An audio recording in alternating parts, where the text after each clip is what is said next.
Hello and welcome to Salute Your Sports. I'm Kamen Entchev here with Tom Casselman, and we are ready for an awesome show.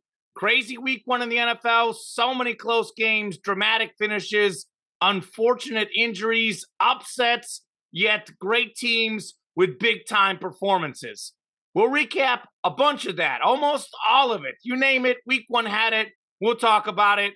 But we'll also look ahead to week two, some of the biggest games in week two. Some huge matchups, one in particular that stands out we'll talk about early in the show. And then, of course, show staples, betting locks of the week, sports trivia.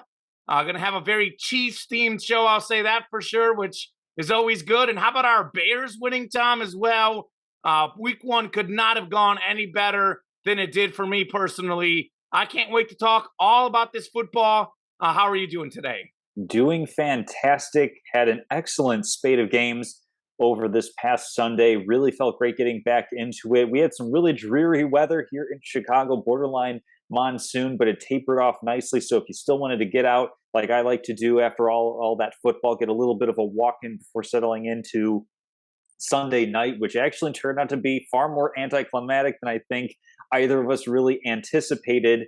But really, the best place to start off is, the things that impressed us the most. I mean, obviously, we could talk, the Buffalo Bills against the reigning Los Angeles Rams on Thursday Night Football, and the win that they had. Chiefs, I think, answered a lot of questions that people had going into this season. At least people not named Kamen of Entchev, of course, Yes. questions going into the season. And then even just, other division games, we talked about a lot of division rivalries going on, Chargers and Vikings pulling out significant wins. So I think that's a great place for us to start coming is kind of like that small grouping of teams. Of course, if anybody else has jumped out, I had, one other team that jumped out to me as kind of a Yeah. significant win. Maybe not in the grand scheme of their season, but certainly as a tone setter. A couple of teams I think kind of meet the bar for me on that one. But we'll start with the team that impressed you the most this week.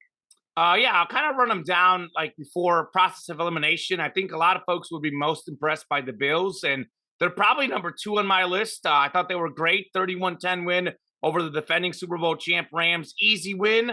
But do have to count for Matthew Stafford coming off an injury. He was rusty. It clearly showed. That's what I felt would be the difference in the game. That's why I picked the Bills. Obviously, though, as you know, I thought Bills win a close game.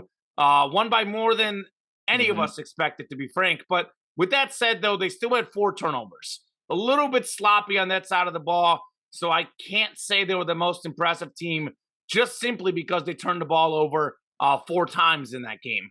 Chargers defense, I think, looked pretty good. I know a lot of question marks about their defense. A lot of great players coming in on what was a bad defense last year. I will say this, though, again, Derek Carr had three turnovers in that game. Like, Raiders got 295 pass yards. They had 64 yards rushing on just 13 carries. It's not like they didn't move the ball. I think that Carr made some mistakes. Chargers capitalized on them. Absolutely. Give them credit for that. But again, Chargers 31 carries, 76 yards. They didn't do great running the ball. Herbert was great as expected. Very impressive win. Obviously beating a division opponent, a very big win early in the season. But I mean, it was like, what was it, 24-19? I can't say that they Something like that. completely dominated. So Vikings taking out the Packers was a big one, 23-7. That was a huge win. Obviously making the two-time defending MVP Aaron Rodgers look pretty normal. However, though, we did both pick the Vikings to win the game. I think we both thought it'd be closer, but it wasn't a shock that they won. Obviously, no Adams there. Rodgers didn't play much in preseason. It didn't play at all in preseason, to be honest. So it was going to take some time with some of those young receivers. Christian Watson, the rookie, we saw him drop a deep pass.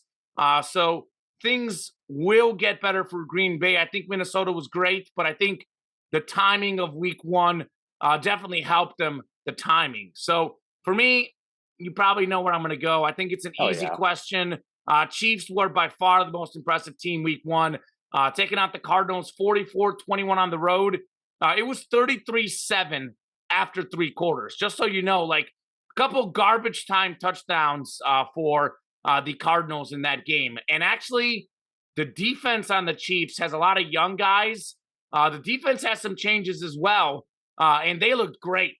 Chiefs defensive players were flying around the football, almost as impressive as the offense. So you see the 21 points, doesn't jump out at you, but I watched the game while I was working. Some of those dink and dunk passes late in the game, it seemed like the Chiefs were okay with letting the Cardinals slowly move the ball down the field.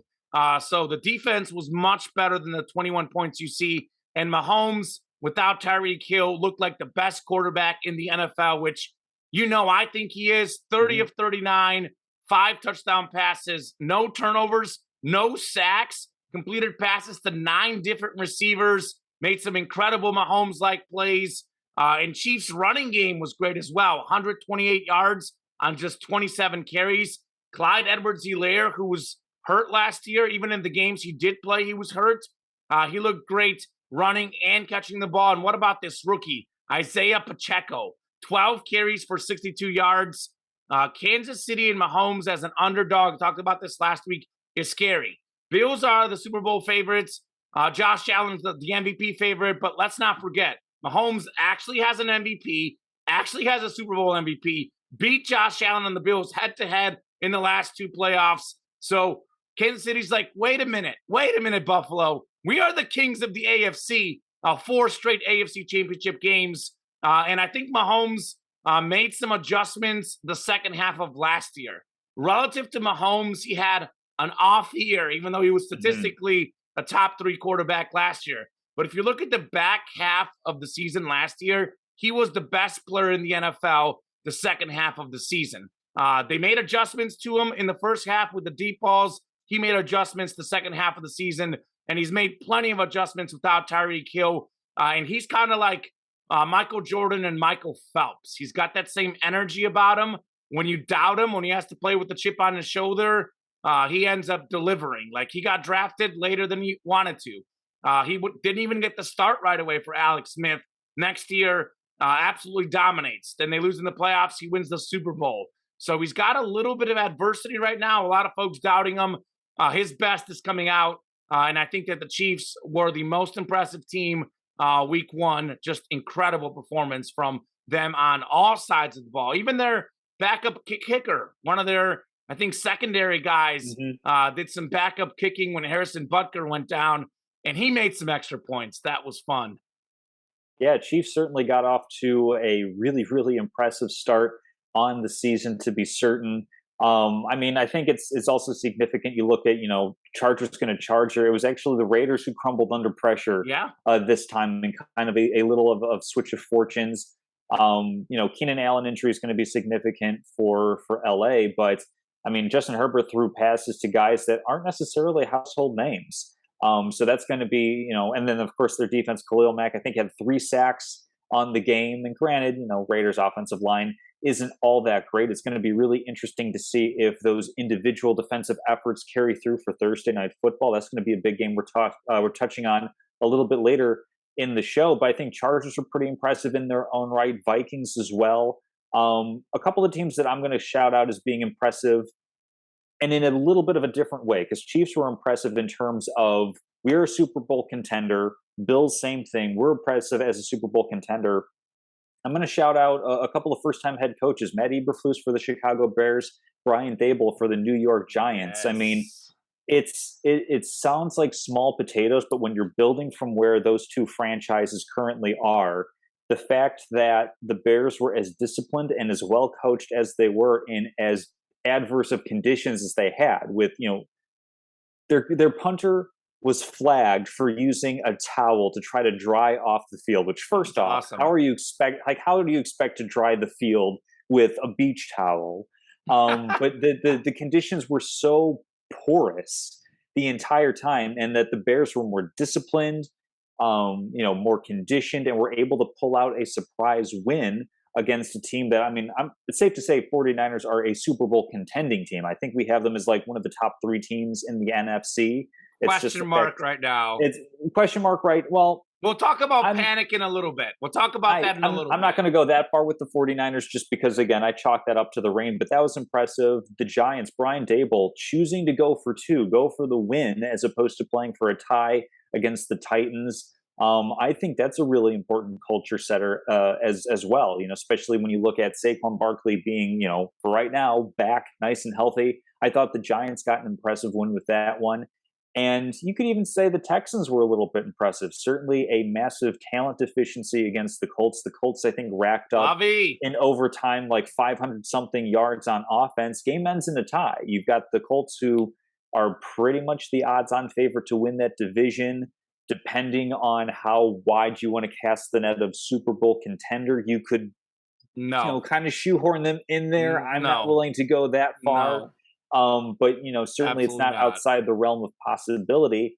The Texans, a team at a clear disadvantage. So two first-time head coaches and then one coach returning to the NFL after a bit of a hiatus, certainly impressive in their own right. And I suppose this can kind of tie into the next one in terms of which upset was most surprising, which upset was most impressive to you. I've already mentioned the Bears and the Giants kind of tying these together. Seahawks also a significant upset over hosting the Denver Broncos. Which one was most surprising to you? Yeah, I think those were the three big ones. Bears over Niners, Giants over Titans, Seahawks over Broncos. Perennial favorites for the playoffs, 49ers, Titans, Broncos. Obviously, Niners and Titans have been big-time players in the playoffs in the last few years. All three were relatively shocking. All were about a touchdown underdog. Mm-hmm. Look, to me, the least shocking, and it's just hard to say, because I thought that all three would definitely lose, obviously, and I think everyone did. But the Bears, if you really look at how the game ended up, like the conditions of it, I think the Bears won in retrospect is the least shocking. And this is why the Bears don't need a dome, by the way. They don't need a dome because that is Chicago Bears football. Snow, mud, rain, fog, adverse conditions. That is Bears defense. I don't know if I want to put this out there. The conspiracy theorist in me almost thinks like the Bears purposely didn't do the best they can on that field, knowing that obviously Deebo Samuel, his electricity, Trey Lance, if he runs as a quarterback, could be electric. I think that a lot of things went right for the Bears. Sure. Young quarterback in adverse conditions, not really able to use his running ability as much as they could. So given the conditions of those three, now putting it in perspective, is the least surprising. I think the second least surprising to me was the Seahawks taking out the Broncos. This was a pretty big shock. No question, big shock. But the reason why this one isn't as surprising as the Giants one is because Seattle is known to be very good at home. I did tell you this in our preseason preview. Bet the over on Seattle's wins. This team last year had 7 wins in what was maybe the best division in football. I think the Cardinals, as I said, probably going to take a step back this year without Hopkins early in the year. Certainly took a step back week 1, no question about that. So I think the Seahawks are a little bit better than anyone gave them credit for, but still pretty surprising to beat the Broncos, who are a clear favorite in the AFC.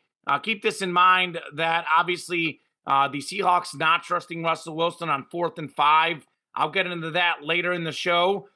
You pay all that money for a quarterback, talking about a locker room building moment. You want your quarterback to lead you on that winning drive, and you want the ball in his hands. And Russell Wilson is known for being notoriously clutch. So I think that was a questionable decision.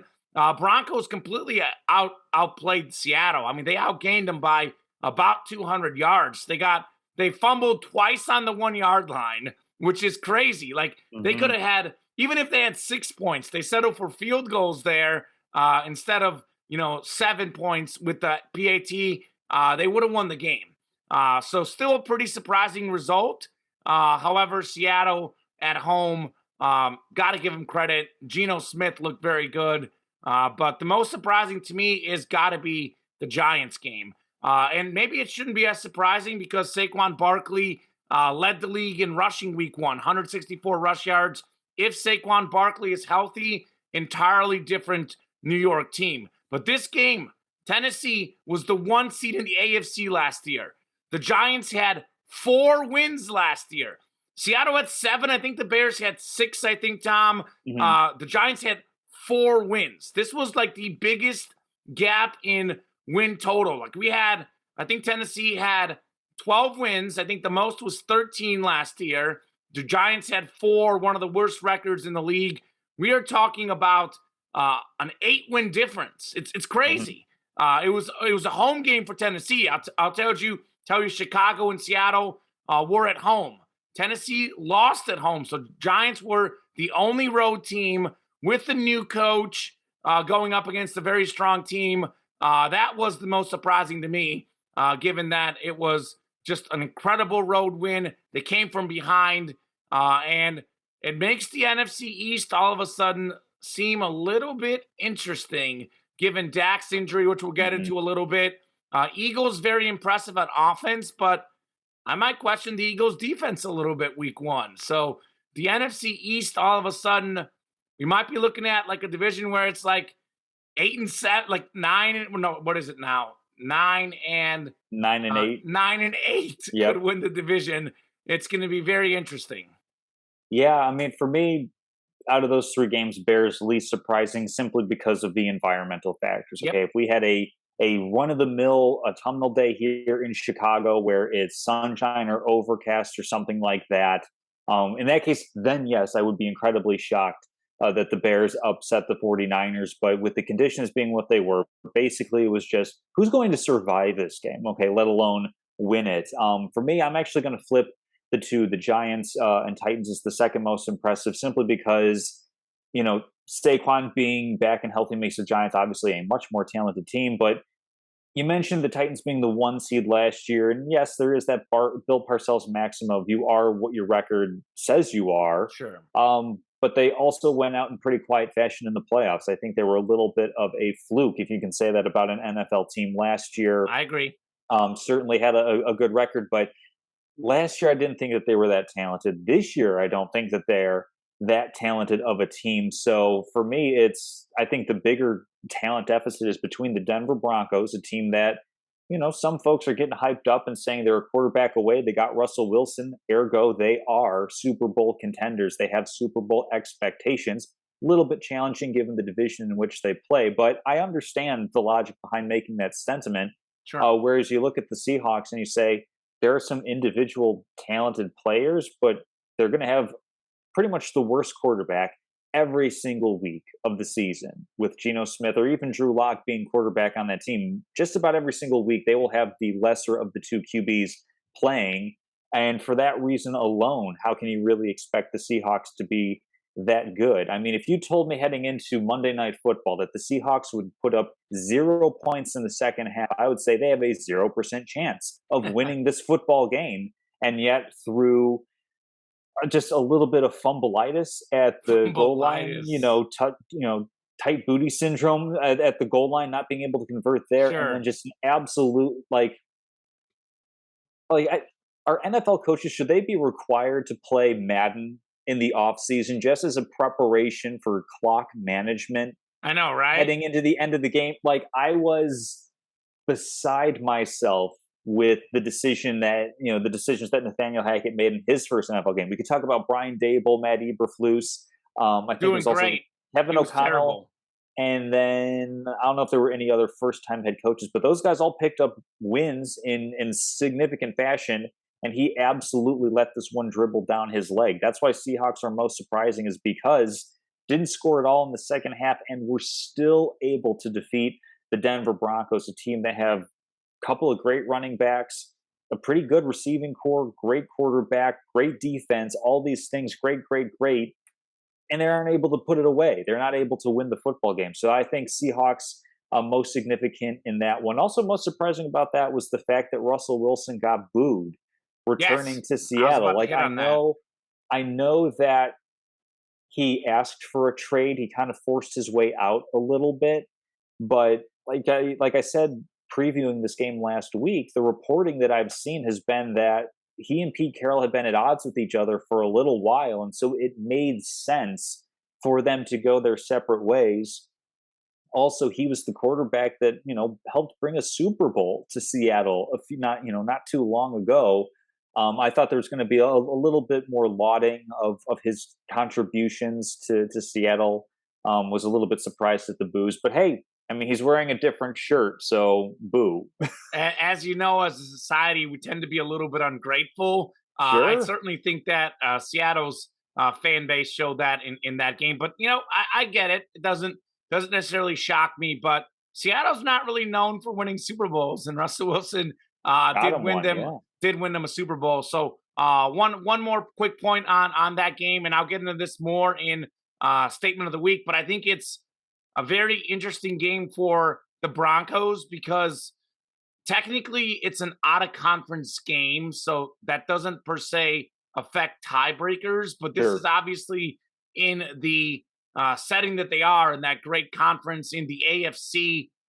This could be a game you don't want to lose. Like if you're going down to the last game of the season and you miss out on the playoffs by a game, you're pointing to this one. And first year head coach, I know it's very, very early to put someone on the hot seat, and I'll get into this later in the show, but my goodness, it was just chaotic, like the coaching. And I know obviously in retrospect, sometimes it just doesn't go. You may make what you think is the right call, and it's sometimes you just don't execute. But their execution in the red zone was horrendous, and some of that has to be in the preparation and crazy. But one other final note on that game: I have a work fantasy league, and it was so dramatic because going into the game, I was an underdog. My team at work for our work league was an underdog. Had Javonte Williams. Needed him to outscore the Denver defense by 10 points. Hmm. Denver's defense did not force a lot of turnovers. I think they had one turnover only, so didn't get a ton of fantasy points. When Javonte Williams fumbled on the goal line, we went from winning to losing, and we were losing the whole week. Mahomes' comeback at the 325 window made for a crazy upset. Then Javonte getting all those catches in the last two drives, barely just squeaked out a win.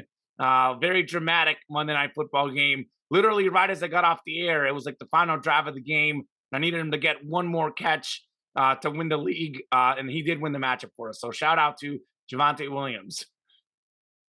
Absolutely. So that wraps up for the most surprising upsets for the week. Unfortunately, I mean, this is kind of part and parcel with the NFL being back, but injuries are playing a prevalent part as well as Week One carried on in the early slate of games. For Pittsburgh, they faced a couple injuries. Najee Harris, the running back, turned an ankle. Reports saying he should be pretty good to go for Week Two. But of course, perhaps as if not more significant, Defensive Player of the Year TJ Watt with what is feared to be a torn pectoral muscle.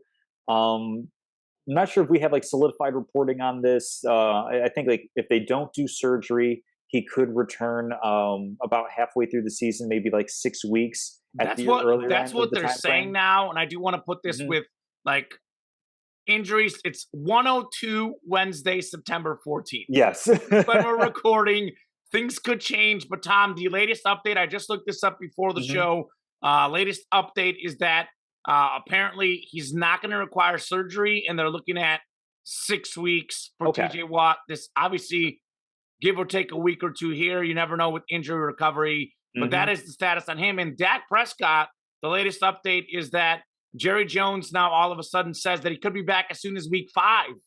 That's Yeah. the other big injury. They were fearful it was going to be 6 to 8 weeks, but it might be about half of that now if you're Hmm. reading the reports. So, two big time injuries. There were other injuries, and I'll say this beyond guys who actually played. I think that Matthew Stafford and Joe Burrow, the two quarterbacks in the Super Bowl, both had a lot of turnovers. Both were clearly affected coming off injury as well. But I think Absolutely. Yeah. we'll start with the Dak and the TJ. The question is like, which one is more significant to hurt their team? And for me, I think these are both so extremely significant because I think in Dallas's case, if Dak Prescott is healthy, plays 17 games, to me, they are just barely in the playoffs. For the Hmm. Steelers, with TJ Watt playing all 17 games, they're just barely out, maybe in if things go right. But these two injuries are so significant. These are the two most important players on their respective teams, even if they miss as little, let's just get crazy and say Dak misses just 3 games. Let's say there's some miracle. TJ Hmm. Watt misses 3 or 4 games. They're out. Yeah. Playoffs, forget about it. For both of these teams, forget about the playoffs. By the way, Cowboys with Dak, since he was their starting quarterback, 53-33, 5-7 without him. Last year, Steelers 0-2 without TJ Watt. So the importance of these guys to their teams are instrumental. As far as like which one hurts the team more, this is a very, very tough question. I think TJ Watt, without question, is more dominant at his position and a better overall football player than Dak Prescott. Certainly more consistent. However, we know that the quarterback is the most important position. I'm going to say the Dak injury is slightly more hurtful to the Cowboys because they don't have a legitimate backup quarterback. Hmm. Steelers do have some other good defensive players, not at his level, but they've got great coaches, known for the great defense. So they have other guys who can somewhat keep things in check while he's gone. Uh, the Cowboys right now, not only do they have a quarterback deficiency, they've got a wide receiver deficiency. They lost Amari Cooper in the offseason. They've had a ton of injuries. I saw a graphic at one point where it was like CeeDee Lamb had X amount of catches, and then it was like, I think Schultz had X amount of catches, and then it was something like their third or fourth leading receivers on the team had like 0 career catches going into the game. So Hmm. imagine a backup quarterback like Cooper Rush, I guess, is going to be the Yep. guy. Not a well-known backup by any means, just so you know. Like it's not like Not at all. we've got like a veteran who's a proven backup in Dallas. Like they had Andy Dalton, who was like very good at that a few years back. But we're talking about an unproven backup quarterback with unproven receivers in CeeDee Lamb. He's kind of taken over as the clear one. It was him and Amari Cooper, 1-2, 1-1 and 1A. CeeDee Lamb, when he faced the tougher coverage, albeit against the Bucks, one of the best defensive secondaries in football, he did not perform week 1. I think it's a lot different when you're asked to take that step forward and be the clear number 1 guy. So I think Dak's injury hurts Dallas even more than TJ Watt just because of the current fit in the team, the shortage of quarterback and receivers they have. It just does not set up well for Dallas going forward. And they played the Bengals, who had the probably most heartbreaking loss week 1. 4 picks from Burrow. They still get the touchdown at the end. PAT blocked, goes to overtime. Evan McPherson, one of the clutchest kickers in the NFL, misses a chip shot in overtime. They lose to the Steelers in that game. So I think the Bengals are going to be pretty upset, and the Cowboys are going to be off to an 0-2 start. You Hmm. get off to 0-2, it's a long way back. No matter how weak your division is, long way back if you go 0-2. Pittsburgh, by the way, some of their schedule without Watt, Patriots, Browns, Jets, those next 3 weeks are winnable, but then you look at the games after that, Bucks and Dolphins. So Hmm. like to say, like they got some tough games coming up too. So going to be tough for both teams. Dak Prescott a little bit more significant because of the fit. Yeah, I would say Dak Prescott is significantly more important than TJ Watt, and that's more because of the dearth of talent around him that Dallas has been going with. I mean, we've seen like what has been the key to Dallas's success in making Dak a good quarterback for them is really strong offensive line play and lots of weapons around him. Well, what the Cowboys have decided to do, Amari Cooper, Cedric Wilson gone in the off season, and then they suffered a couple of injuries to their offensive line. So I guess you can't really harp on them too much for that. But um, like you mentioned that number of 5-7 without Dak Prescott, and that highlights the importance of what a good backup quarterback can do for you.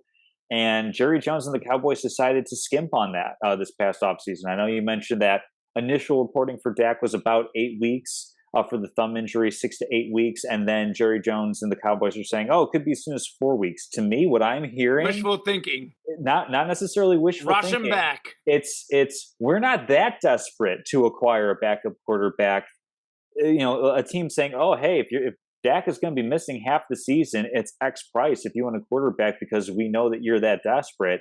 That feels like a little bit of misinformation to me put out in the public to maybe bring down that price. Maybe I believe instead of it. having to pay a third rounder, it's a fourth rounder. It wouldn't put it past the Cowboys to say that at all, because timetables are made up anyway as far as that goes. Sure.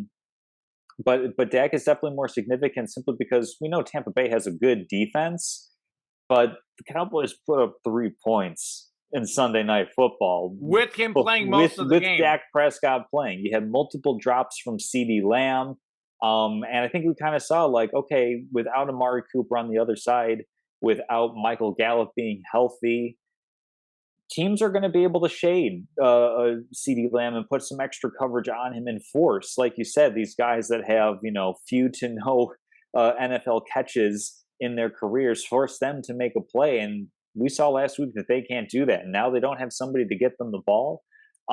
Pittsburgh, I know TJ Watt is incredibly important, and pass rushing in particular is such a commodity on that side of the ball. But if anybody can kind of scheme around it, to my mind, it's Mike Tomlin, it's Brian Flores, a former head coach who has a very strong defensive background, is now the linebackers coach in Pittsburgh. Certainly, if you have a head coach quality person at a positional level, you're going to have such a breadth of experience and coaching that he can provide to these guys that he can coach them up to kind of fill in for TJ Watt. And of course, that schedule that you read off, I mean, there aren't any scary teams until like 3-4 weeks in. So they could very well get off to a 3-1 start even without TJ Watt, just because their base level of competence is better than, say, the New York Jets. But certainly significant injuries on that front. I know for Buccaneers, Chris Godwin hurt his hamstring as he's coming back from an ACL tear. So we'll see what that does as far as Tampa and their weapons go. Certainly, this start of the season was about as healthy as they're going to be. They only put up 19 points against some individual talents on Dallas, but certainly not an outstanding front on that end. So that's certainly significant. As far as big picture outlook, really quickly, I didn't have the Steelers making the playoffs. I had the Cowboys as like the last wild card team in. I think at this point, it's pretty safe to say Cowboys aren't going to be making the playoffs. I know 0-1 overreaction week. I agree, though. But it's just really hard to see how they're going to overcome missing that important of a player for that long. Pittsburgh, I had them out to begin with. I think it's certainly more difficult now for them to make the playoffs, but certainly not outside the realm of possibility. They were able to steal a win from Cincinnati in pretty surprising fashion. I definitely don't expect that team to play as poorly, but certainly I still think Cincinnati has the talent to win the division. No question. Baltimore looked pretty good against a pretty bad New York team in their kind of like tune-up win to start the season. So definitely interesting to see how things go, how these guys or how these teams replace these really important players. And the Browns won too, by the way. And the Browns won as well. So that yeah. division is looking like pretty dangerous for sure. Absolutely. So those were a couple of teams that, rightfully so, should be hitting the panic button. But we have a couple of other teams that lost in week one that aren't facing uphill battles with injuries. Packers, 49ers, Rams, Titans, Broncos, Bengals. These are all teams that are expected to make the playoffs. All of them made the playoffs last year with the exception of Denver, of course, adding Russell Wilson.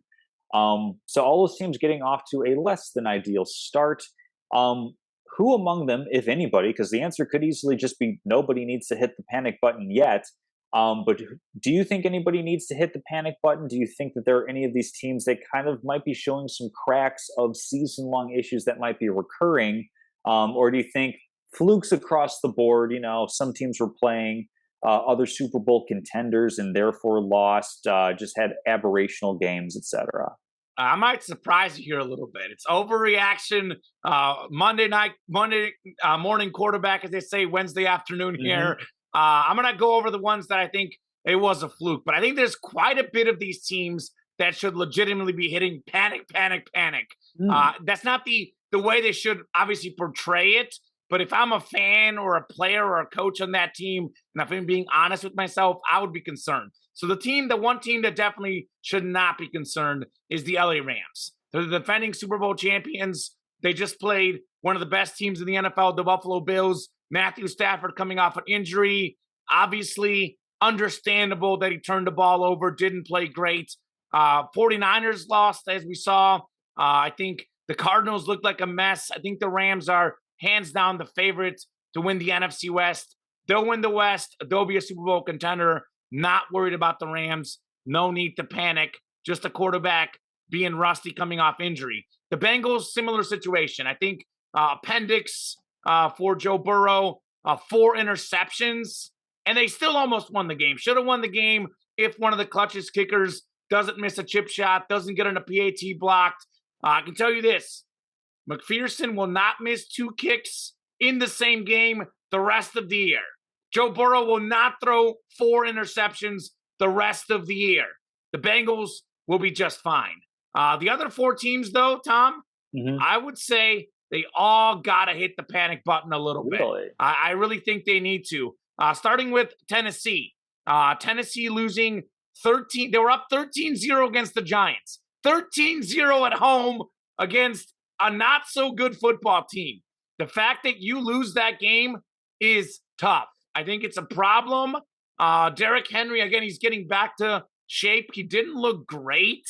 There's a lot of question marks swirling about Ryan Tannehill. They don't have A.J. Brown there. The defense wasn't clutch late in the game. They were used to winning a lot of these close games last year. Losing a close game this year hurts them. You look at their schedule. They have the Bills week 2. They should start 0-2.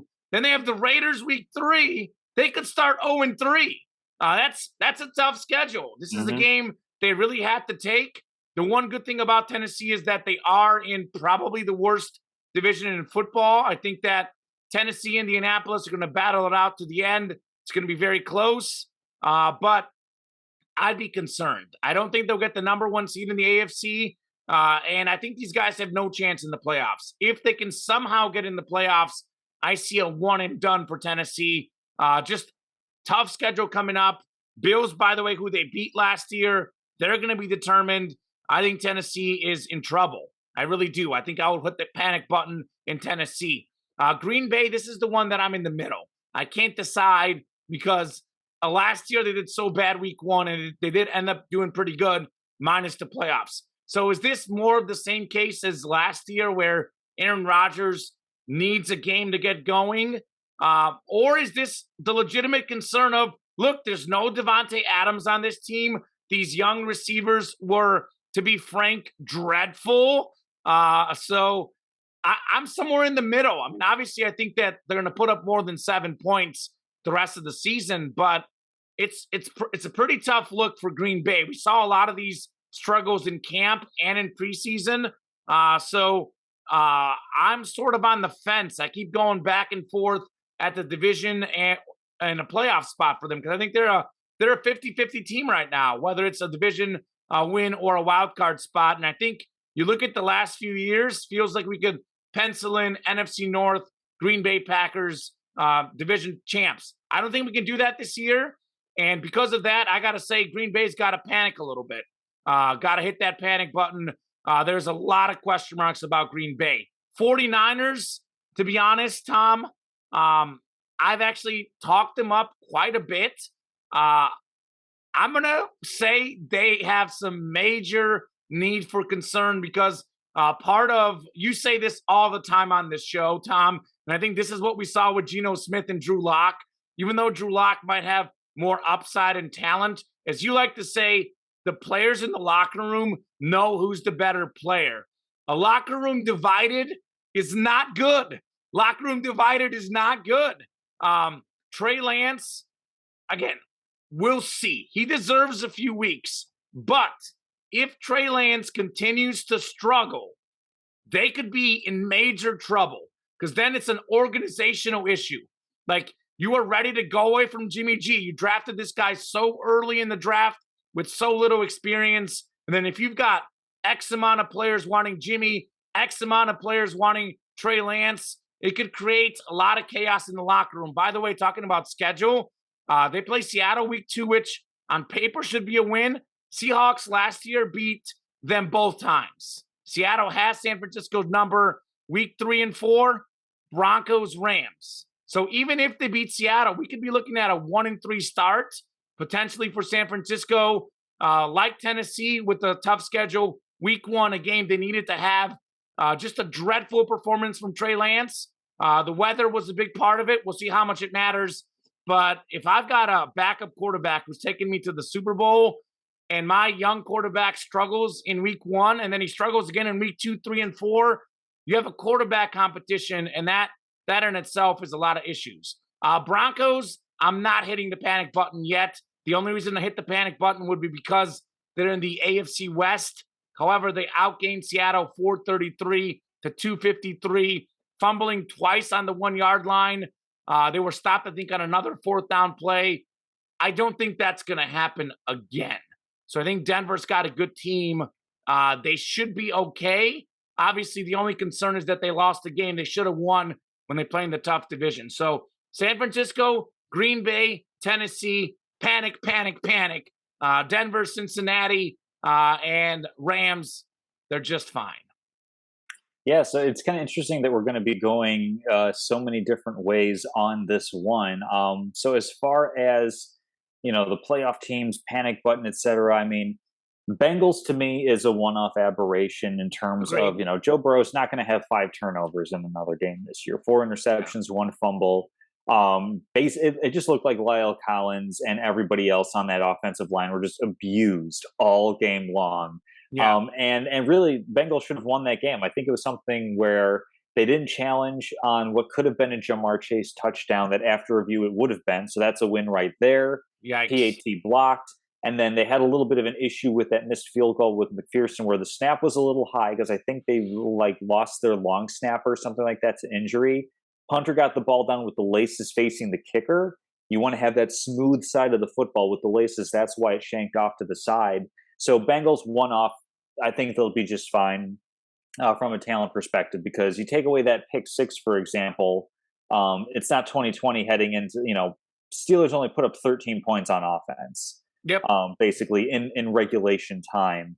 And of course with the field goal to win it. 49ers, I'm also going to say is an aberration simply because, that was atrocious weather for playing a football game. And something Sure. that's really significant in San Francisco's offense is using a lot of motion pre-snap, using a lot of misdirection and cutbacks. You can't really do that when you're running in galoshes. So I think that they weren't really able to do everything that they wanted to from an offensive perspective. It's easy for the Bears defense to say, hey, we made Trey Lance play like a regular quarterback. We didn't allow him to run. It's like, well, field and rain, that also didn't really allow them to run all that much. So I think that's more of an aberration. I don't think they really need to hit panic yet.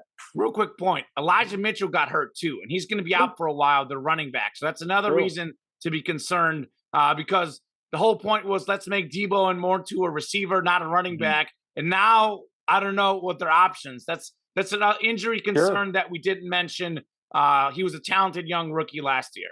Absolutely. If any teams, we know that running back is the most fungible position in terms of being able to replace it with some other replacement level player. And I could be mistaken, but I'm pretty certain that Jeff Wilson, their second string running back, that he led the team in rushing like 2 years ago or something like that. Like there's a stretch where it's like 3 different years under Kyle Shanahan have had 3 different leading rushers. So I'm sure they'll be able to find some way around it. Okay. Titans, I'm not saying hit the panic button simply because I'm not that surprised with where they are. I said this a little bit earlier, not that talented, so I don't think it's that surprising that they lost this game. So that kind of leaves, 3 teams, Packers, Broncos, Rams. Packers are going through some expected growing pains. Last season they got off to a really slow start, losing in week 1. Same thing happened this year. A lot of eye rolling from Aaron Rodgers. I get he's frustrated with some of these young guys and how the team's kind of moving in that direction. Got to be a leader, though. He could stand to be a little bit more positive. He needs these guys and kind of, openly berating them through body language. I don't know if that's the best way of getting them to perform at their best. It's not. So I would say Packers because they're going through expected growing pains and because they're playing in a division that has the Bears and the Lions. Not yet panic button season for me. Broncos, that came down to just a fumbles at the goal line is an aberrational thing and just a really, really dumb decision from their head coach with a minute left to say, oh, let's run the clock down and go for a 64-yard field goal.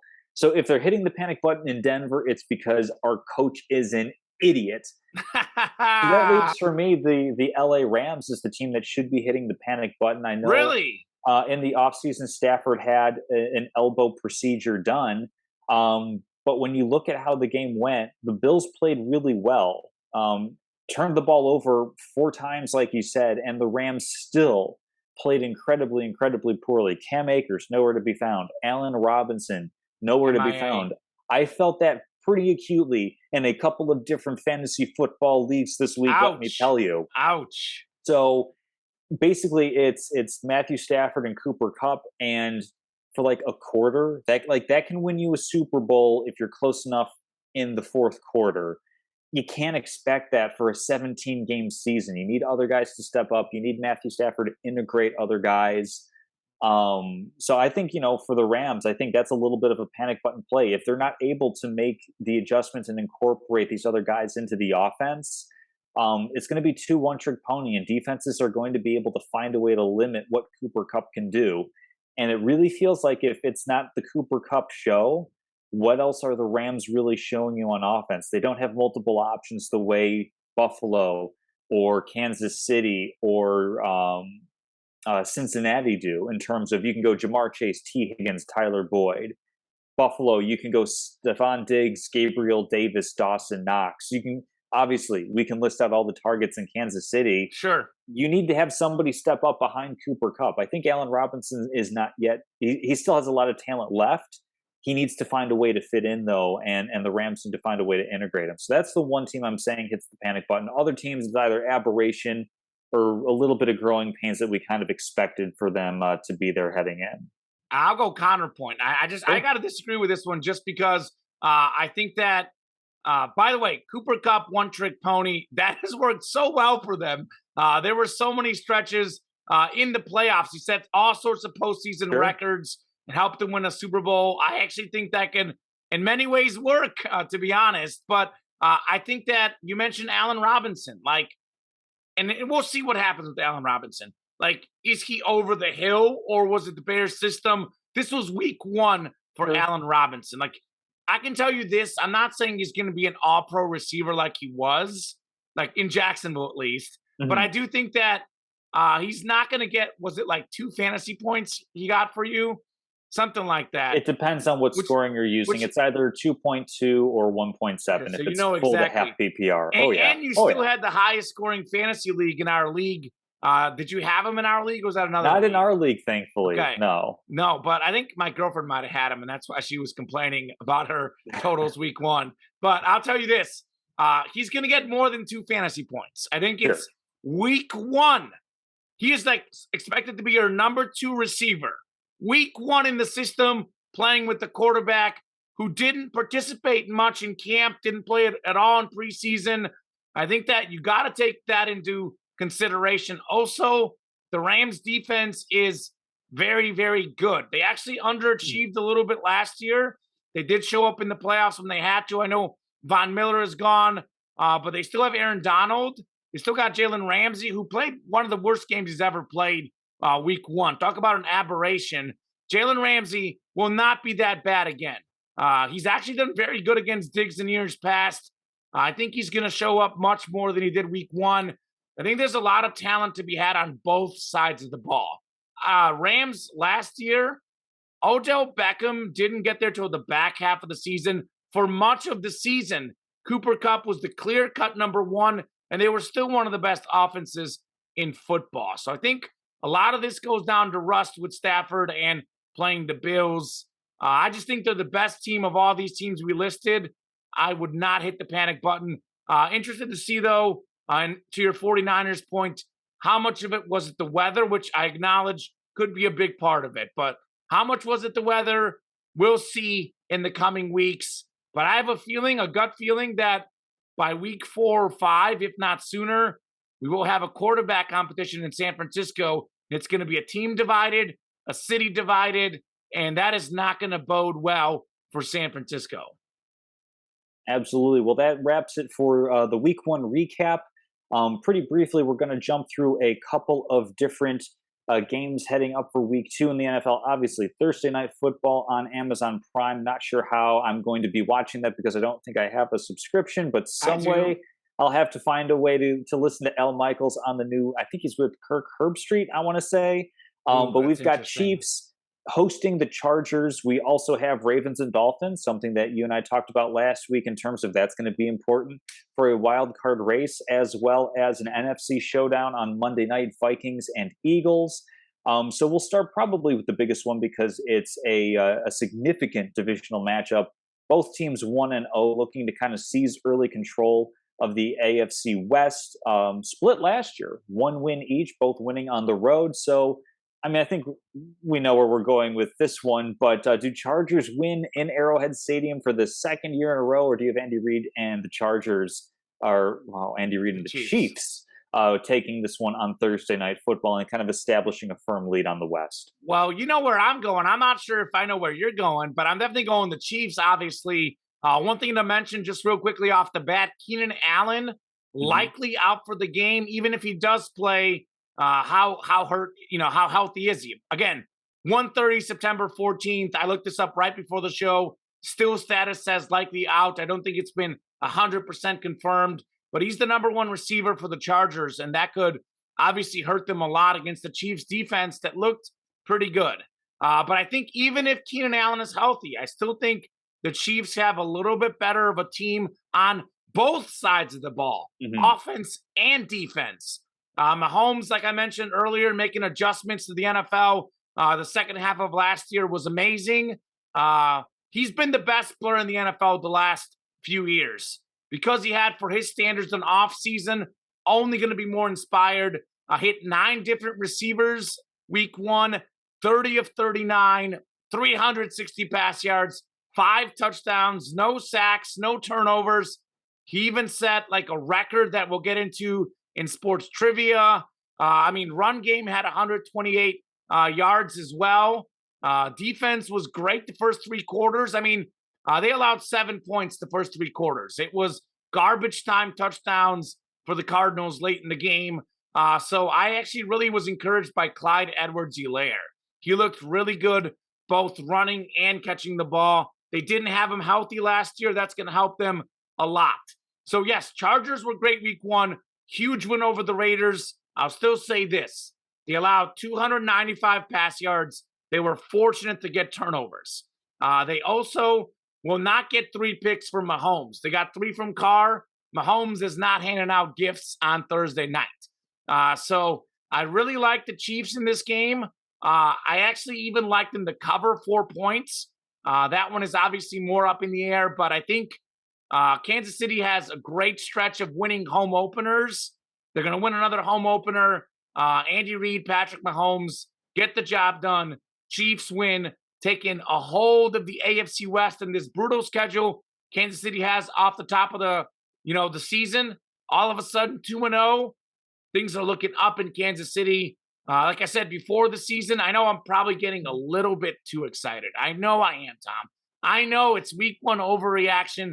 I acknowledge I might have some bias here, but going in, I picked the Chiefs to win the Super Bowl. And after what I saw week 1, I wasn't very confident last week. I'm getting a little bit more confident with each week, and I'm hoping that Thursday Night Football could make them even more of a threat as a Chiefs fan. Also, as a Bears fan, curious real quickly, you picked this game, but do the Bears have a shot at the playoffs? Because I think they have like a 40% chance. I was very impressed with what I saw. You're not buying the playoffs. All right.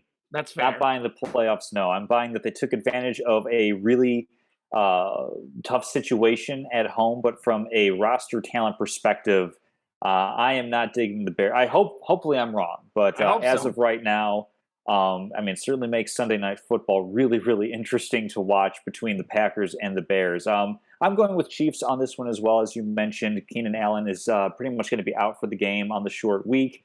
J.C. Jackson was out in the Chargers' week 1 win over the Raiders, and I'm not sure what his status is going to be heading into this one. And it could be interesting. It's kind of weird that both of these teams were able to win on the road. Actually, it's more surprising that the Chargers were able to win one on the road against the Chiefs. More surprising than the Chiefs winning in Los Angeles, because we've talked many, many times about the fans or lack thereof for a home field advantage. But I like the Chiefs in this one as well, and pretty significantly. I'm kind of on the fence of, was last week's win more that the Chiefs are every bit as good as everyone Yes. expects them to be, or could it also be that the Cardinals are a bigger dumpster fire than people are giving them credit Well, for? I Because did say I did say they were going to be bad this year. It's probably a little you bit of did. both. I did say Arizona going to be under 500, not a contender for the Yeah, see, NFC. for me, I was like, yeah, they're not one of the top two teams in that division, but like they still have pretty decent talent on the ball. And then what we saw last week was, they Ain't might it? not. Yeah. It was pretty stark that their offense was so inept for so much of the game. So that could actually be a thing where, maybe the Chiefs aren't as otherworldly as they looked in that game, because maybe the Cardinals are pretty bad themselves in that regard. But I'll go with the Chiefs in this one. I mean, it's hard to go against Andy Reid, Patrick Mahomes at home in September. I mean, it's been years since they've lost in September, and that goes back with the Chiefs and Reid before Mahomes, I think, as far as that record in this first month of the season. So it's just, you give Andy Reid time to plan. He's going to be phenomenal. So definitely taking Chiefs in that one. Go ahead. One quick thing.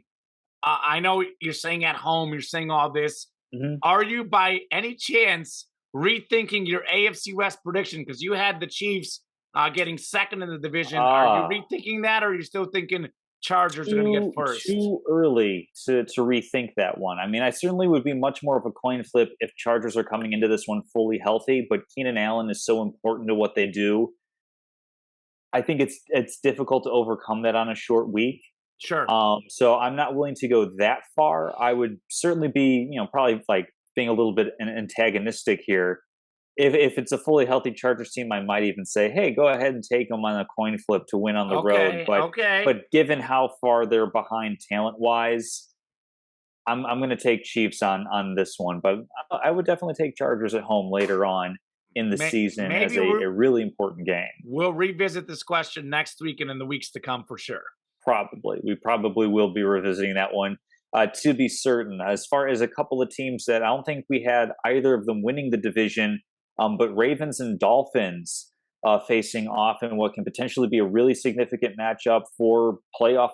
If they're lucky, playoff seeding, and if it's really down to it, just making the playoffs. Period. Ravens and Dolphins. I mean, I think they're going to be fighting for one of the final playoff spots. I think you had the same thing with the wild card pick. And I think we're probably also going to be going separate ways on this one, funnily enough. Absolutely. Yeah, I mean, I'm going Ravens beat the Jets 24-9 week 1. Dolphins with a dominant 27 win over the Patriots. I am going Miami here. I did talk about this. I'm very high in Miami. That's my team that I think is going to make the playoffs this year. And week 1, they looked very good. I know the second half, a little bit more lethargic on offense, but the score was the score. I think that sometimes when you're up, it's easy to take the foot off the gas pedal a little bit. But keep in mind, last year, Miami won 22-10 against the Ravens. I think they had more than 300 pass yards last year without Tyreek Hill. Baltimore's secondary is pretty dreadful. They actually gave up more than 300 pass yards against a terrible Jets team. And all this is before Tyreek Hill. Tyreek Hill has shredded the Ravens in years past. The Chiefs have shredded the Ravens. We know Tyreek Hill has been a big part of that. So I actually do not like Baltimore's secondary against Tyreek Hill. I think he's going to have a great game. Jalen Waddle's going to make some big plays. Miami's defense is opportunistic, forcing turnovers. I like Miami to win at Baltimore, and this could go down as a tiebreaker. A potential wild card spots. Winner of this game could get a wild card. I do think Baltimore has a chance in the division. I'm giving the Ravens a very slight edge to get second. I'm saying Bengals very slight edge, excuse me. So Ravens getting second. But Baltimore does have a chance at the division. They do have a chance at the wild card as well. But I'm going to say they just missed the playoffs, and it's because of this game. I can see Miami and Baltimore ending with the same win total, and Dolphins get the playoff spot because of this head-to-head tiebreaker. I just think Miami is a way more explosive and better defense right now. No question about it. And I think they're more explosive in the passing game. This Tua's getting slept on. He played well week one. Waddle, Hill, those are a lot of weapons. Baltimore's got the edge running the ball, but otherwise, I think Miami is actually a better overall team, and I think they win this game. Dolphins, I really like them as a 3.5 underdog as well. Might have that locks of the week. Maybe I'm giving it away, but I went with Miami week one. Why not again? Give me the Dolphins taking down the Ravens on the road. Let's go, Miami. I like them. I'm very confident in Miami this year. Yeah, and I'm kind of sort of the opposite, where I think I had Miami maybe as a wild card team. I can't remember. I got to like skim. I think you had them out. I think so too, because I think I went with the Ravens and a couple of AFC West teams. I mean, my Miami disrespect is going to continue with me taking the Ravens at home. I mean, Tua played a pretty good game on Sunday, but for me, I'm just not seeing special out of him, and I don't know if that's still going to take a little bit of time with Jalen Waddle, or not Jalen Waddle, but more time with Tyreek Hill. But he just kind of seems like a good but not great quarterback, and there's certainly a place in the NFL. There's only so much space on the pantheon for outstanding, amazing quarterbacks. But looking at that Patriots team, I know I picked them to win last week, a little bit tongue in cheek, but I thought that they were certainly going to be better coached than they were. And what it looked like was a team that just isn't all that talented on any sort of individual level and don't play well enough yet as a unit to overcome that lack of individual talent.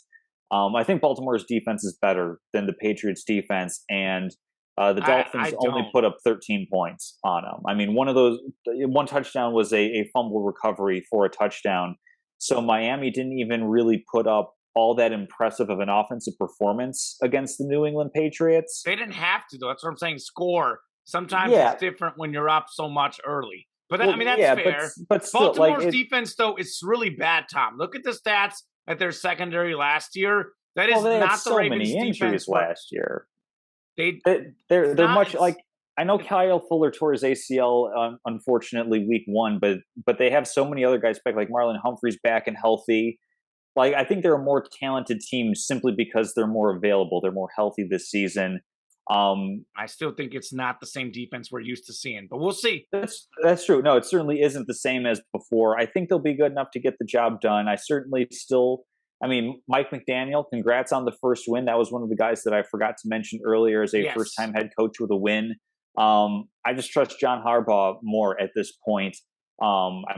Miami certainly can prove me wrong. This is definitely a very, very winnable game and a very important game for them to win, especially from the standpoint of, tied after week 2, 2-0, tied at 2-0 with the Bills, because I'm just assuming the Bills are going to win every single game at this point. It's going to be pretty difficult to pick against them. But that's certainly going to be significant. That's why this game is so important, is because it's likely going to be coming down to a wild card spot as opposed to a division, a championship, locking up the playoffs that way. And then last significant game that we have to go over for week 2, Eagles and Vikings, a couple of teams that I had as, division winners. I think that certainly looks much more plausible for the Eagles at the very least, given that Dallas, their primary competition, is facing a significant uphill battle. And then, of course, Vikings putting one in the pocket earlier against the Packers. That's going to mean a lot as well as the season goes on. So should be a fun game. A lot of points should be up on the board between the Eagles and the Vikings. Who do you like in this one? It's going to be a good game. Both teams with good wins week 1. Vikings 23-7 over the Packers. Eagles 38-35 against the Lions. Detroit did get a touchdown late in the game. Mm-hmm. Philly's a 2-point favorite at home. I think it's a total toss-up. Yeah. Literally could go either way. But I'm going to lean on the Vikings getting a road win here. I think the Eagles giving up 35 points against the Lions is a concern.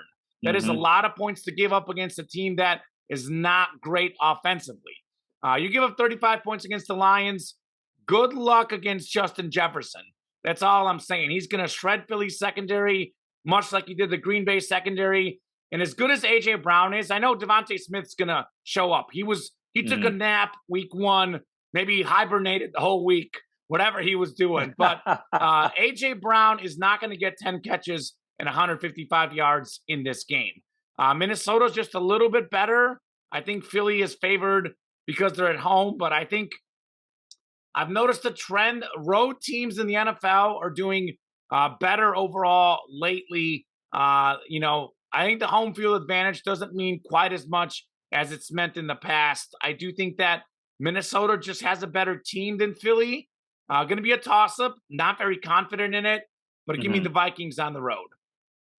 Yeah, this one's really, really tough for me as well because on the one hand, Vikings looked really, really good in the first half against the Vikings, got out to a 17-0 start, and then scored all of 6 points in the second half, despite having a decided talent advantage on the offensive side of the ball. So it's kind of like, what's more real in that case? For Philadelphia, showed a really balanced offensive attack against the Lions.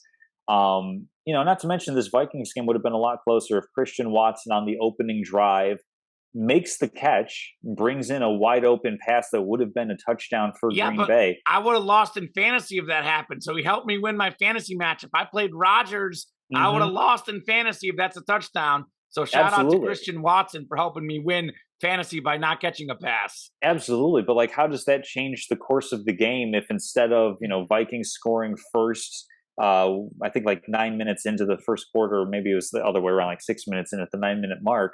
How does that change if instead of that being the score 7-0, that only ties the game and it's a little bit more back and forth, and did Packers find a way to stay more engaged and win that one? This is all a long way from me saying that I'll take the Eagles as a slight, this is a coin flip game. Sure. I'm going to go with the Eagles because they showed, really balanced offensive attack. I mean, everybody and their mother was scoring with the Philadelphia Eagles in terms of being able to rush the ball in. Smith. Except for Devontae Smith. I mean, except for A.J. Brown, I don't think he scored a touchdown. I think he just had a lot of catches for a lot of yards.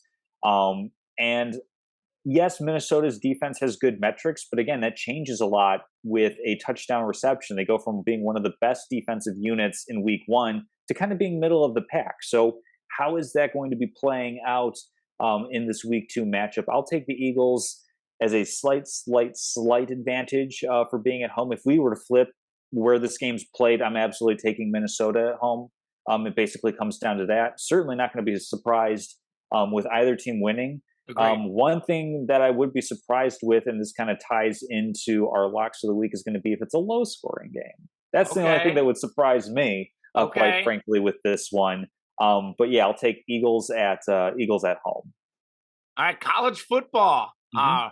Before we get into locks of the week, college football. So we're not going to spend too much time on this. We are focusing more on NFL at the moment with our current show format. But a couple quick college notes and recaps, and I'll pose one big question, Tom. So first off, huge win for App State, taking out Texas A&M at Texas A&M.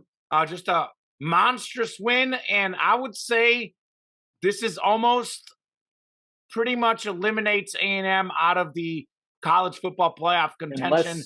Unless they beat Alabama. If they beat Alabama, then they beat Georgia in the SEC title game. But if you lose to App State at home, good luck against Alabama. But Alabama almost lost themselves.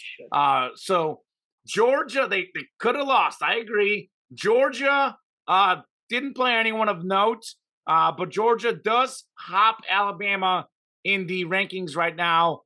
So given that Alabama only won 2019, I think it was the final against Texas on a late field goal.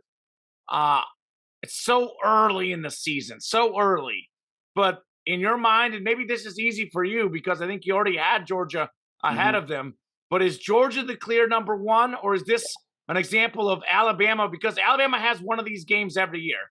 As great as they are, it's very hard to maintain a level of excellence week in, week out. They had a game like this against Auburn last year in the final game of the season, found a way to win this game. That's what champions do. Is Alabama the champion team that had a fluke game, or is Georgia clearly number 1?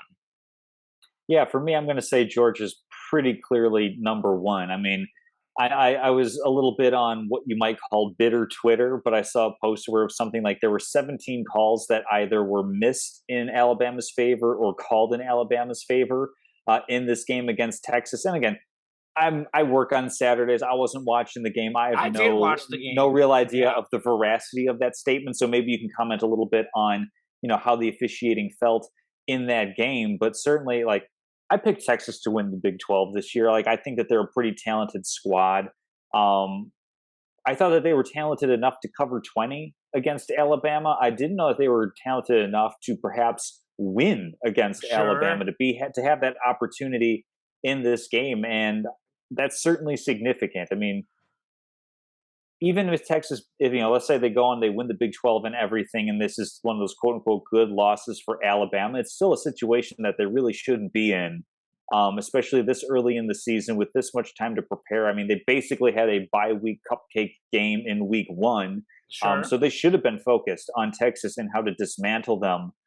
So it was surprising that the game was almost won for the Longhorns. So that just means to me, Georgia went out and absolutely beat the pants off of Oregon, and then they just keep going on and smoking everybody. And I think we're going to have something similar to what they had last year, where, yeah, they might end up having a loss to Alabama type of thing, but everybody else they should be beating pretty handedly. And I think that should be continuing throughout the season. There's really no excuse for Georgia to not win out the rest of the year in highly convincing fashion. A couple real quick things on this game. Kind of almost a funny, ironic moment. Texas's kicker last name was Auburn, so Auburn nearly kicked the game-winning field goal to beat Alabama. One thing that could be a reason for concern for Alabama, and we Mhm. saw this in the national title game when Jamison Williams got hurt. It seemed like the receivers were not getting open against Texas. If you watch the game like I actually did, Bryce Young was phenomenal. You look at the box score, you wouldn't think so, but my goodness, he made every smart decision when to throw the ball away, when to Mhm. run the ball. Like, the guy looked like NFL ready. It's crazy to think about that in a game where your team scores 20 points. You don't put up too many yards. And yeah, I still walked away thinking like this guy is the real deal. Like Bryce Young on that last drive, especially, he was fantastic for Alabama. That's the one reason of concern. Can these Alabama receivers get open against some of these talented, athletic defenses?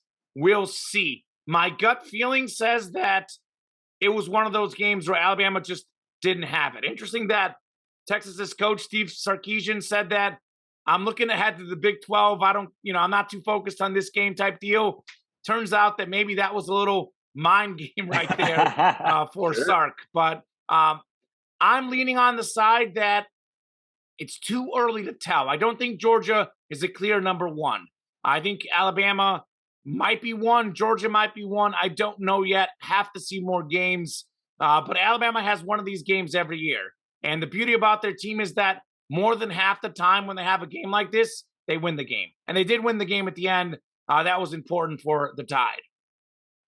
Absolutely. Well, that wraps up our football coverage for this week. Hopping into locks of the week, a good start for Kamen, an ill-advised or ill-decided move by me to go against you in that Chiefs-Cardinals game was certainly significant. But yeah, quick recap, and then we'll get into our top picks for this week.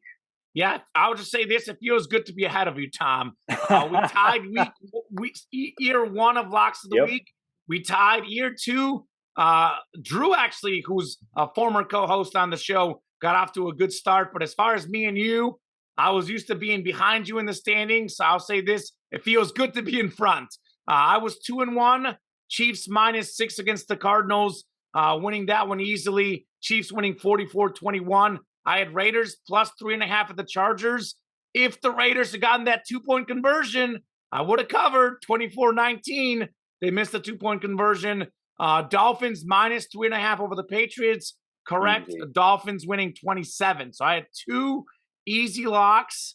You were 1-2. You butchered the Cardinals. You did get the Vikings plus 1.5 against the Packers. An easy win for you there. And the Panthers one was pretty close. -1.5 over the Browns. Browns winning 26-24 outright. What you got week two? Week 2, I think we'll probably find ourselves in lockstep on this one. Give me the Chiefs -4. Mm, I'm liking them. You know, they looked really good against the Cardinals. I don't know if that's necessarily going to be, like I said, as indicative of are the Chiefs really, really good, or is it also a combination of the Cardinals being pretty atrocious? Bad cornerback play, inability to get a pass rush really. Um, Chargers are much better on both fronts, but without Keenan Allen, it's going to be a little bit tougher for them to put up points. So I'll go ahead and take the Chiefs -4 at home on this one. Mentioned earlier, Vikings and Eagles should be points galore for both of those teams. Lines at 51.5, which is kind of significant, but hey, it's Monday Night Football. These guys have an extra day to prepare, get rested, get ready. Give me over 51.5 for that. And then I'll take another total. Bears and Packers is one of those weird games where it's a low total, but a big line. Packers favored by 10, but the over under is set at 43. I'm going to take the under on 43 points. And actually, let me make sure it's not a half or anything like that. Okay, Bovada currently has as over under 43 points. Quite frankly, don't really trust the Bears to be making a lot of plays just yet. And the Packers have a sneaky underrated defense. And then flip side of the ball, same thing. Bears have a sneaky underrated defense on their end with the young secondary that they have a lot of talent back there. And I think without Devontae Adams, I think there's still going to be a longer adjustment period for Rodgers and the offense. So this certainly feels like a game that could be like a 20-17 type of okay. feel on Sunday Night Okay. Football, where basically outside of a narrow strip in the Midwest, people might be switching over to something else to watch for the evening. But those are the three I'll take. Chiefs -4. And then I'm going to go with some point totals because I liked some of those alternates that I had last week. And if I had gone with, say, Tampa Dallas under that was looking really good, I was like, oh, that would have hit. That was a I know, pretty easy right? cinch right there. But I'll go with some point totals and look forward to getting burned on those to be sure. All right. So I also have the Chiefs -4 over the Chargers. So this time we're on the same page with the Chiefs instead of opposite. Keenan Allen being hurt for the Chargers will hurt them. Chargers secondary was bad last year, gave up 295 yards Mhm. this last game. Not going to get 3 picks from Mahomes like they get from Derek Carr. So Mahomes, Kelsey, Reed at home, 9 different receivers getting catches or receiver, running back, tight ends in the first week. 360 yards, 5 touchdowns for Mahomes. Run game was great as well. Look for Kansas City to shine at home, winning by more than 4. Secondly, we talked about this one as well. Dolphins +3.5 at the Ravens. You know I'm taking Miami outright. So you give me those 3.5 points, I'm feeling even better. Miami won 22-10 last year against Baltimore, had more than 300 pass yards without Tyreek Hill. I know Baltimore's secondary a little bit healthier, but it is not a good secondary. Good luck stopping Tyreek Hill. Very pesky defense for Miami. Look for them to force a couple turnovers in this game. I actually think Miami wins outright if you want to get some plus money. But for the sake of this show, give me Dolphins +3.5. Chiefs and Dolphins both covered for me week 1. Let's keep rolling while they're still winning. This third one, Tom, I keep going back and forth between 2 Mm. picks. And they're both of the same line, like a underdog with a lot of points. I'm going to take Seattle +9.5 at the 49ers. I am looking at Bears +9.5 at the Packers, but because I'm already going with the team I like in Kansas City, I'm just a little bit concerned at my bias. So I'm going to eliminate the Bears. But for the Bears point, though, their defense looks really good. Green Bay has a lot of receiver questions.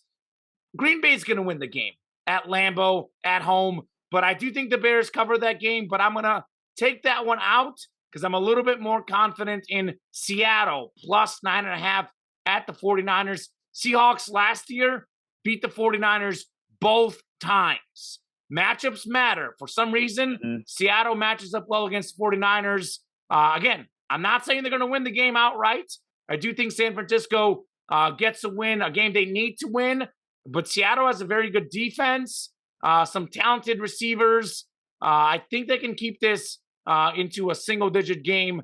Seahawks +9.5 at the 49ers. Chiefs -4 over the Chargers, and Dolphins +3.5 at the Ravens. And if I go 2-1, 1-2, 0-3, and the Bears one hits, I'm going to be upset. But that's my bonus pick. Bears covering at the Packers as well. Looking forward to it in week 2 of the NFL season. Trivia. I think I did trivia last week, so Kamen, what do you have for us? All right. Patrick Mahomes becomes the 6th player in NFL history with 5 or more passing touchdown games in at least 6 career games. He has done it in 64 games. Next closest, 107. Can you name the other 5 quarterbacks who have at least 5 or more passing touchdowns in at least 6 career games? They're all legends, and they're all like, you would have seen all of them except for maybe one play. You may or may not have seen this one at the very end of his career. So, okay, so that's telling me, I mean, certainly we're in the passing era, so I would say Peyton Manning is my first guess. Yep, he was the 107 games, by the way. Next closest to Mahomes' 5 touchdowns in 6 or more games. He's done in 64 games. He's had such a long career. I would say Tom Brady is also on that list. Tom Brady. Okay. Because I know, like, for a lot of games, it was like he's a 2, 3, maybe 4 touchdown guy. 5 seems a little high, but he got there after 240 games. Okay. Mahomes took just 64 to get there. So that's 2 out of the 5 other guys you said on the list, right? Correct. So the guy that barely saw play, my guess would be Marino, because he kind of ushered in this new era. Yep. Okay. All right. So now we're kind of getting into. Did Drew Brees ever have? Drew Brees. Okay. Okay, so now the last guy is going to be a little bit of a challenge because there's a lot of different ways to go on this one. This is the toughest one. I think you should get it, but it's the toughest one on this list. First guess, I'm going to say is Phillip Rivers. I knew you were going to guess Phillip Rivers, not Phillip Rivers. Not Phillip Rivers. Matt Ryan. Not Matt Ryan. I'm going to guess it, but I don't think this is right. Ben Roethlisberger. It's Ben Roethlisberger. Really? Yeah. He had that many 5 touchdown games? Sure did. That is surprising. I know he had. Okay, so I know he had Antonio Brown. Yeah. For a stretch, but I associate him more with like a Hines Ward, Heath Miller type of thing, where it's he got there. Wow. Ben Roethlisberger. That's the one that I was like, I don't know if you're going to get, but Ben Roethlisberger had a great career. So that's true. Makes sense. That is true. Statements of the week. So I know that you hinted at where you're going for this one. So I'm just going to jump in with something that does involve an NFL legend quarterback in the news for a really, really wrong reason. And my statement of the week Brett Favre, is that Brett Favre is a trash human being who should be in jail for multiple things. Obviously, there was the texting of unrequested portions of his anatomy to female reporters that he did a while back. Not good. Didn't really get in all that much trouble for those texts, but texts about diverting welfare funding from the state of Mississippi to help fund I think it's a volleyball stadium or something like that. He's got a family member. Was it his? I think it was his daughter, or it was somebody. Yeah, it was his daughter. It plays for them. Yeah, it just absolutely atrocious behavior. A sports author, Jeff Pearlman, had a Twitter thread basically saying like, hey, I wrote this book about Brett Favre and I don't want a single person to ever buy it, read it, rent it from or borrow it from the library. Like nobody touch this book ever again because I deeply regret my role in kind of sports washing, rehabilitating Brett Favre and his image, because the way that most people see Brett Favre is, the guy that went out on Monday Night Football, I think it was, after his dad passed away.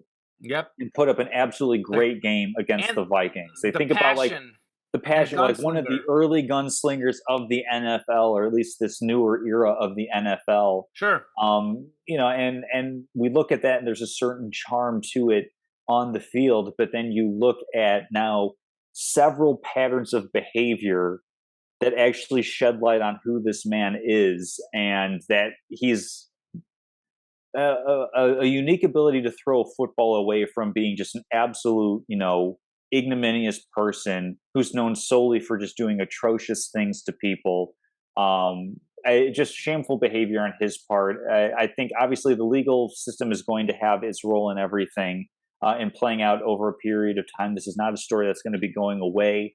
But just on first blush, I mean, to take money away from people who really truly need it for such a trivial thing as building a sports, like, he has money. He's made tons of money with NFL. Use his own money if he wants. Donate. Yes, Donation. it just I'm just beside myself with this just absolutely abhorrent behavior and selfishness on Brett Favre's part. Yeah, I mean, I really can't say much to disagree. I would only add this, that as a kid, I was how would I say it, a closet Brett Favre fan, because I was a Bears fan, but I enjoyed watching him play. I loved some of the crazy passes he made. I loved the passion he had. And I think that's a lot of stuff that people remember about Brett Favre. But over the years, Tom, there's a lot of stuff that, as a kid, you watch football, you don't really know a lot of things that are going on. And as you mentioned, a lot of them were kind of kept from us. As now, I'd like to say I'm an adult. I know, 32 years old. I guess I qualify as an adult. Whether we like it or not. Yeah, whether we like it or not. Obviously, there's some things that have been out there about Brett Favre that I gotta agree with you. So, very a shame, and hopefully he doesn't get away with it. Is all I'll say. Absolutely. So, as far as the Broncos, I thought the Broncos coaching staff, I mean, new coach, I don't know if he should be on the hot seat after week 1. I think that you mess up. I know it's just one play in the grand scheme of things. I know you've got a great kicker with the great leg, but 64 yards is tied for the NFL record. Longest kick, 64 yards. This has happened once ever, I think. Justin Tucker last year. Like, it's not like guys aren't booting 64-yard field goals left and right. Mm-hmm. Like, goal line aside, there was some goal line decisions, couple fumbles. Maybe that was execution. They went for it a couple times where they didn't get it. Maybe they shouldn't have. But just this last play of the game, you mentioned something, and I heard people talk about this on ESPN. You have a new quarterback. You want the quarterback to win over the locker room. You pay a guy $240, whatever they're paying him, all this guaranteed money, all these years, game on the line. You want to get the ball in your quarterback's hands. Obviously, they're going to write it off as we trusted our kicker. We got to do this. We're fine. 4th and 5. You are lying to yourself if you think that kick, if it's even 59, 55, 54, 50, 49. I mean, if you can get there 15 yards closer. They had like 30-something seconds too, by the way. Like, they could have gotten the first down. They had a minute. Yeah, and they could have gotten another first down. Like, they had time. So the fact that you don't give the ball to your franchise quarterback, who, by the way, Russell Wilson had well over 300 yards, didn't have a turnover himself. A lot of the mistakes were fumbles by his teammates. He was actually playing pretty well in the game. He was in a good rhythm. He was throwing the ball well. I think you got to put the ball in your quarterback's hands. Modern NFL passing game. Mm-hmm. Do not trust your kickers. Do not trust your defense. We saw this with Matt LaFleur, who's a great coach, by the way, in Green Bay. Made a huge mistake a couple of years ago, not trusting Aaron Rodgers, electing to assume his defense could hold Tom Brady. Just did not work out well. The league is an offensive league. It's all about the quarterbacks. You're going to pay all that money to the quarterbacks. I say leave it in your quarterback's hand, not your kicker's hand. Just a very, very questionable decision at the end of the game. Did not like it. Absolutely. It's the whole thing of process over results. Even if Brandon McManus makes that kick, I still hate the decision. I agree. You've got 3 timeouts. You've got a not necessarily the best or even one of the best quarterbacks in the league, but really good in Russell Wilson. I think he's one of the best, just outside the top 5. if not top Okay, it five. depends on what you want to call like the best. He's not on the tier of say like Allen, Mahomes, Brady. Like he's a tier below that of like really really good as Top opposed to seven for outright great. sure. Yeah, Top so seven it's for sure. you give him that opportunity to make that play on 4th and 5, and you live with that decision because nobody's going to question you. Nobody's going to say, "Oh, why didn't you kick it, you idiot?" Like nobody's Yeah. saying It's that if you 64 make that decision. yards. It's 64 yards or whatever it was. I Absolutely think it's 64 atrocious. yards. It Yeah. like a coach has never been fired after just one game. I mean, if Urban Meyer isn't fired after one game, nobody's ever going to be fired after Right. one game. But certainly, yeah, bad He's decision. on the hot Denver seat. deserved better. Yeah, hot seat week 1. I mean, Hmm. if Denver doesn't make the playoffs, he's not making it out past one season. And no point to this game at the end of the year. I'm telling you, do not forget week 1 for Denver because I've got them. They're right on that Sure, borderline for a wild card spot. If they end up missing out by a game, do not forget week 1 of the season against the Seattle Seahawks. So, all absolutely, right, well, Tom, that'll do it. Good show. I know we've got stuff to do, but looking forward to chatting plenty more next week. absolutely. Have a good week, everyone. All right, thank you.